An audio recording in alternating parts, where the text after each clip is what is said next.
I'm Annie. And I'm Leah. And this is Lactation Business Coaching with Annie and Leah, where we talk about the smart way to create a compassionate and professional private practice. Let's dive in. Hey, Leah. Hey there, Annie.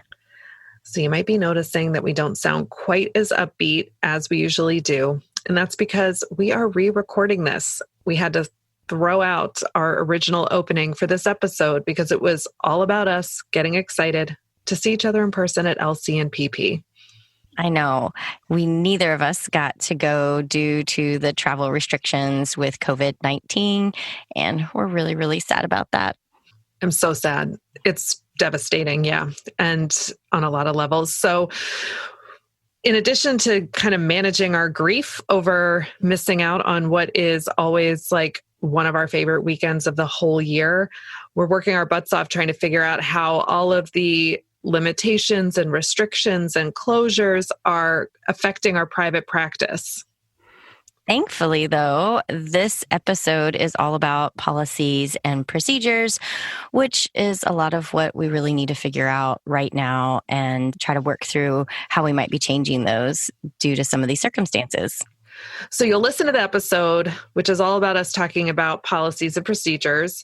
And then to keep that conversation going, we've decided to change the topic of our upcoming deeper dive. We were originally going to be talking about how to do intake, but we've decided to shift the focus. And now we're going to guide a conversation all about how we are coping, changing, and evolving our businesses in response to current events.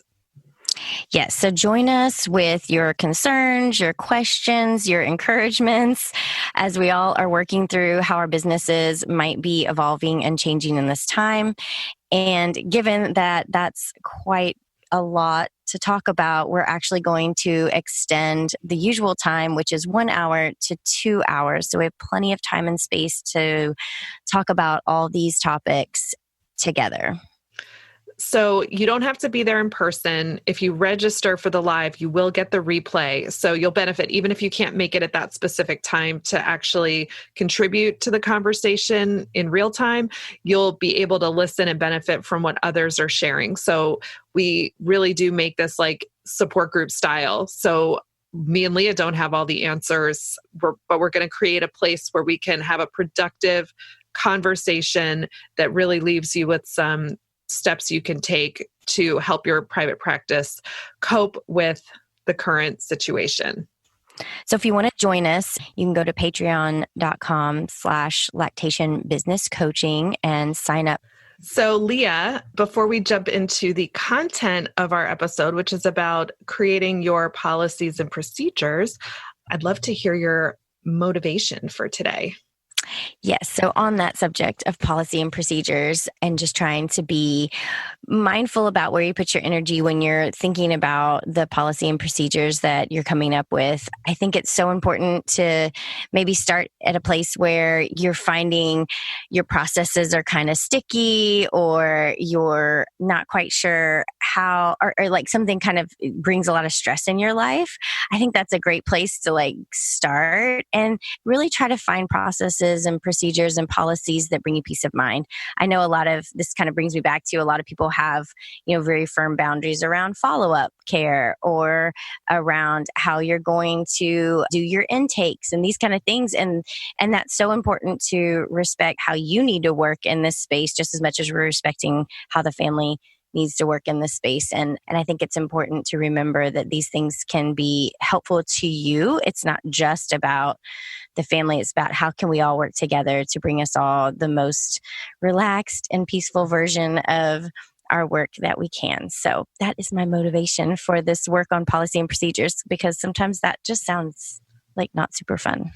That's a great mindset about policies and procedures. It actually makes me think of a personal policy I have, which is that I don't schedule people until they have a discharge date from the hospital. And that is a very firm policy. And whenever I've tried to work with somebody, whether they're having their scheduled C-section or, maybe they've gone post dates and they're like, well, I know if I go any longer past this point, it's not going to go past that point because I'm going to get induced. So, and yeah, most of the time you know what you're going to be dealing with or when you can kind of anticipate when you might be coming home. But a lot of the times then you don't know when you're coming home. Yeah. And every time I have broken this rule because somebody tugged at my heartstrings with their story. And usually it's people who are like, I've got this specific situation that I'm really worried about. And I just really want to make sure that I have somebody there. Yeah. It's never worked out. And it causes me so much stress because what if I have to cancel them? And then that's going to hurt them.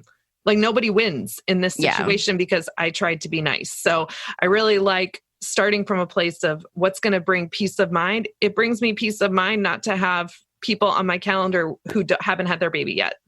Yeah. Yeah. I could see where that's, and if it's anything like the hospitals here in Houston, it's like, oh, they say, oh, you're going to discharge in the morning. And then they don't get home till 8 p.m. because somebody didn't round on time. And then they didn't bring the paperwork down. And then they needed to do this. And oh, they forgot to do this one other test. And it seems like it always inevitable. I tell people that like when we do our prenatals, I'll be like, we usually want to come out on the day after you get home from the hospital, like never on the day you're supposed to be discharged because it's just not going to work. The timing is just too variable. But I think these, thinking about how these things could bring you peace of mind certainly changes. When you look at it, you're not like, oh, I got to come up with all these policies and procedures. It's like, okay, I'm going to create my policy and procedures so that I have peace of mind and I can move forward in my practice knowing that this is all decided. This is all figured out for me ahead of time. So let's go back a little bit and talk about why do we need policies and procedures in the first place? So like, what are they? What are your policies and procedures? Basically, in a nutshell, they are a document. They're meant to be an internal document you've created outlining all the steps for all the different things that happen from a business side. So these are not your clinical protocols. This is not what you give to a family to say, okay, if you have mastitis, I want you to do X, Y, and Z. These are how you run your business. And the idea being, if you bring someone into your business as a new hire or a new subcontractor, that you could hand those to them and say, here's how we do things. Here's our workflow. If you hire someone as an admin, then they can be trained on how you like to get things done. And also, if something were to happen to you, and you needed someone to step in and manage things, maybe in the case of illness, maybe you're incapacitated for some reason, and some things need to continue happening with your business, this document could show someone acting in your absence how you run things. So it is one of the more boring things that you will ever do in your life is coming up with your policies and procedures. But it is really essential to have. You may never show this document to another person, but when someone asks a question like, but are you sure you won't come to my home the day I get discharged from the hospital? You can go back to your policies and procedures manual and say, I have a policy that I do not schedule consults for the day of discharge. I will schedule them for the next day. And this is something like, anybody who's been to LCMPP knows that we were all trained in this by Liz Brooks, and she is the queen of policies and procedures. So we just want to first of all, give all credit and acknowledgement for even us knowing that this exists. Right. Belongs to Elizabeth Brooks. And she has amazing resources on her website, Elizabeth Brooks IBCLC. We will put the actual link in the show notes because you just basically need to read everything she's ever written and buy her book because you need it. Yeah, definitely. Definitely. I remember very vividly, I think maybe 2 talks that I've heard her do on policies and procedures and really kind of set the stage for oh, this is something I need to pay attention to. So several years ago, kind of started down the journey, and then they're always tweaking and things over the years. So I've had my hands in policy and procedures on and off for quite a while. And I have found it super duper helpful when you're adding people in. It's just you can just hand it over and say, I need you to read through this and ask questions, but this is kind of how we run things. And then, it helps keep the standards where you want them to be, and a way to guide you on like, well, is that really that important? Nope. If it's in my policy and procedures, it's that important, and I'm going to pay attention to it, and that's my standard. And I always thought about, and I think this might be from Liz Brooks, but if anybody ever questioned you in a legal way, like y'all didn't do blah, blah, blah, and maybe there's no other way to prove that something was done. It's like, well, at least your policy and procedures would say, well, this is our policy and procedure for XYZ matter. It's like you have at least something to back up kind of how you guys, the standards of what you do. And I think it's such an important document. But yeah, like you said, so boring and so painstaking to go through. It's like, yeah, it's just tedious. So let's talk about how you actually create your policies and procedures. So Leah, I know you just went through this very recently, and I did too, because I brought somebody new on into my practice and I had to look at everything. So how did you approach creating your policies and procedures for Babe? Yeah.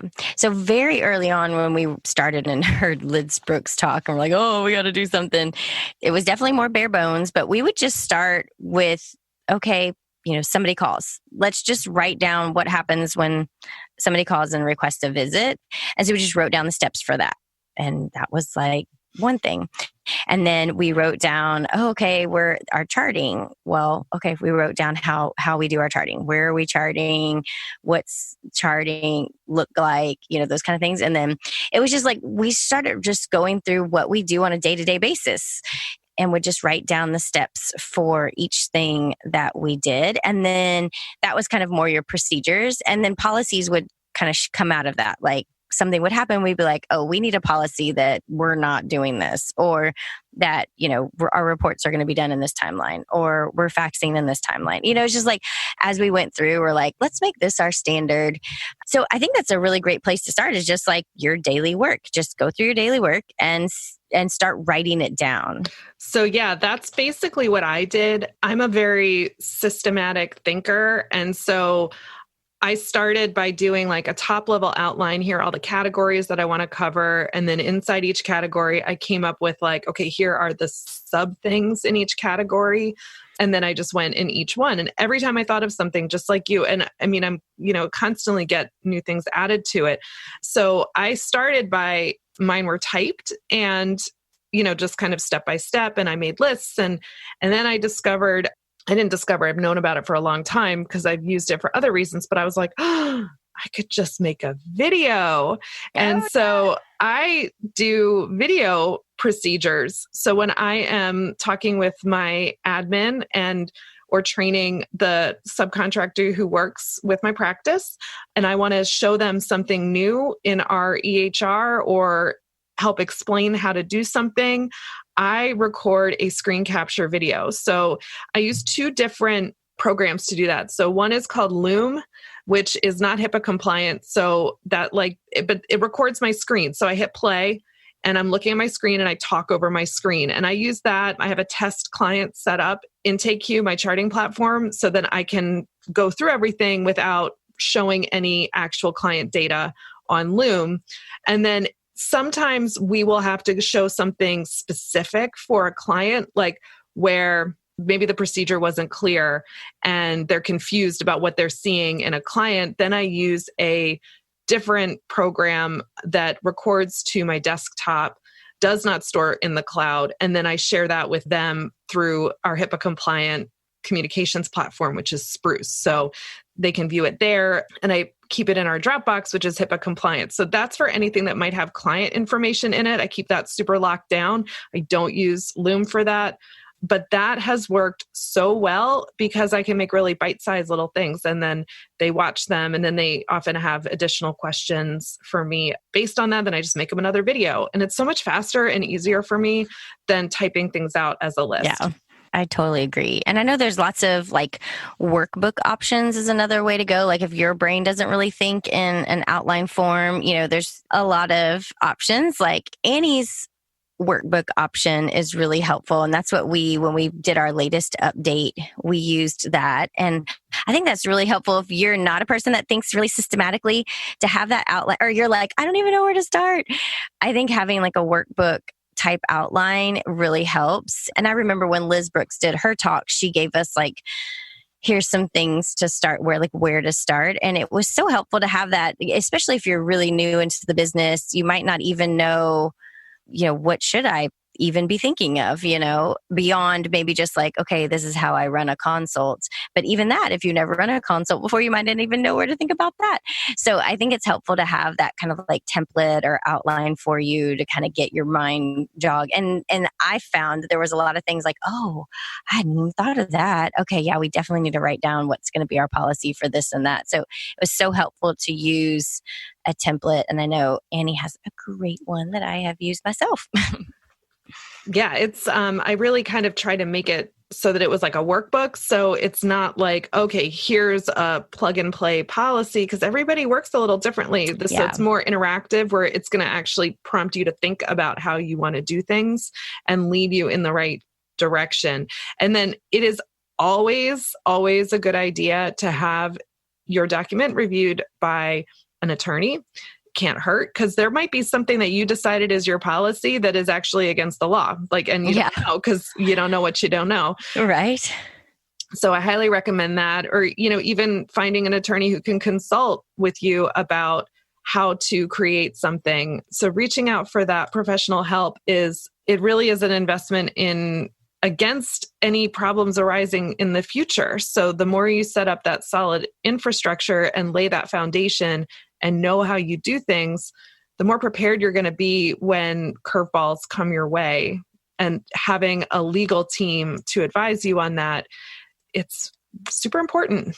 Yeah, it really is. I think that's a good point to remember. And, each state, everywhere you go, and there can be different things that you can and can't put in these types of policies and procedures. And you really need a professional to help guide you with that.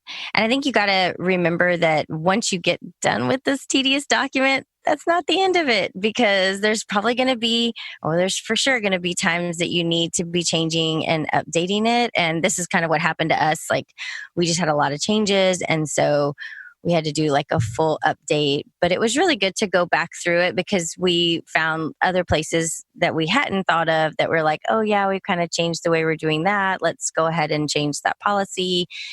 And we were able to kind of just revive the whole document. So you really want to set out a time, I would say at least yearly, to just kind of review and make sure that everything is still the same.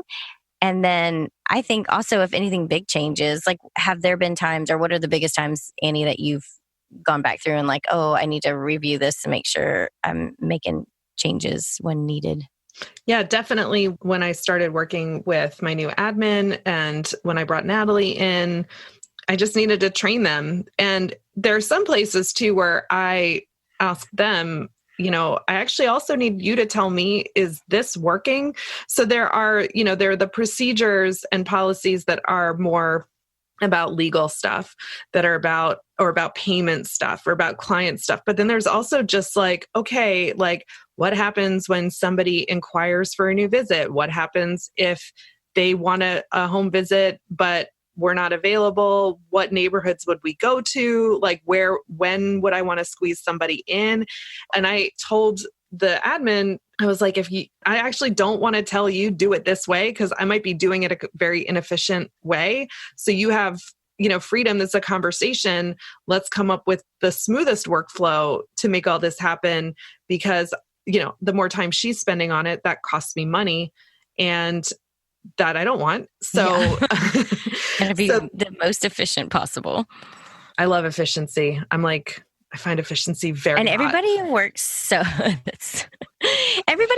differently too. It's like what feels and works for my brain and is really efficient for me might not be the same for another person. So it's helpful to have feedback when you add people in, so that you can make sure your procedures are working on their level too. So that's a great time to review them. I like your idea of the annual review. And also, when something doesn't seem to be flowing well, if you're feeling stress or anxiety around something in your private practice, it's probably a good time to go look at that section of your manual, and you might find out, oh, I'm stressed because I never came up with a procedure for this. And that's why I'm floundering, because I actually don't know what to do and I need to tell myself what to do. And remembering that, like, it feels so good to tell yourself that you have to do something because you made it as a policy, that you have a policy, and that really can help temper that impulse that we have as people in this caring profession to override our own instincts and go the extra mile in a way that can be really unhealthy and lead to burnout. And so, if you have a policy that says, I will not do more than 4 initial home visits in a day, which is like, that's a crazy amount. I could never do that many. It's a lot. Something like that, because in your life that 4th one is like you do a terrible job because you're wiped out. Make a policy, help yourself. Yeah. And then you use that policy to curb your own instincts that work against you. Yeah. It's like that becomes your boss. Yes. You're creating your best boss, and like the boss you want to tell you what to do and not let you do too much. It's like your best advocate / boss. I think it's a great way to think about it. And it's so helpful to lean on those policy. I mean, we've definitely done that before where it's a nice way to be able to say, like, I'm so sorry, our policy is this, and it kind of just helps give you some backbone to stand in your boundaries. And yeah, I definitely think it is good for that as well. So everybody needs to go out there and get started on their policy and procedures. I think this is a great way when you're starting your business to start off with this. So I just encourage you, if you're just getting started, like, this is a good place to put your energy early on. Yeah. Dream your own perfect private practice, or make it what you want it to be, and be good to yourself in the process. I love what you said. Be your own best boss. I'm a terrible boss to myself sometimes. So I think I need to do a review of my policies and procedures. And be a nice boss to yourself. Yes. Well, this has been such a fun topic, and I know it sounds tedious, but trust us when we say, like, once you get this done, it's such an amazing feeling, and it makes you feel like really real. It's like you got a real business with policies and procedures. So as we wrap up today, Annie, I know that you probably have an amazing tech tip as always. So what you got for us today?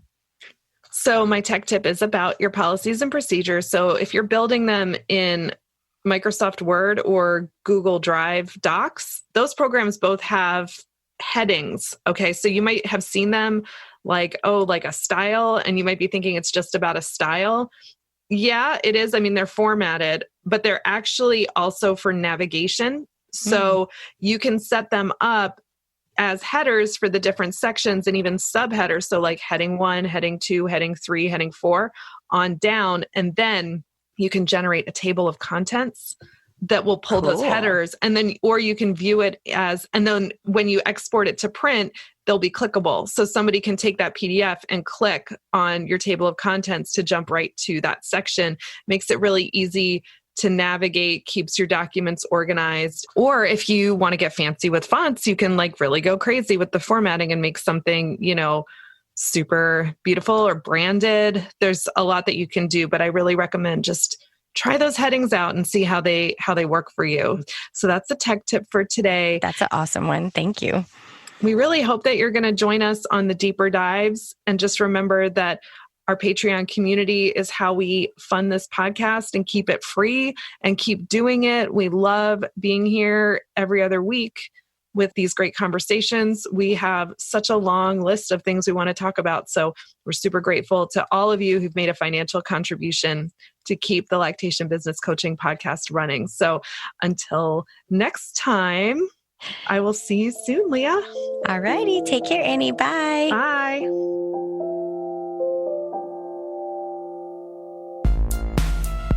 Want to continue the conversation? Join our community and connect with other private practice lactation consultants just like you. We offer support and exclusive member-only content designed to help you create a compassionate and professional private practice. We're all in this together at patreon.com/Lactation Business Coaching. And if you enjoyed today's episode, leave us a review and share it with a friend. be sure to hit that subscribe button so you never miss an episode.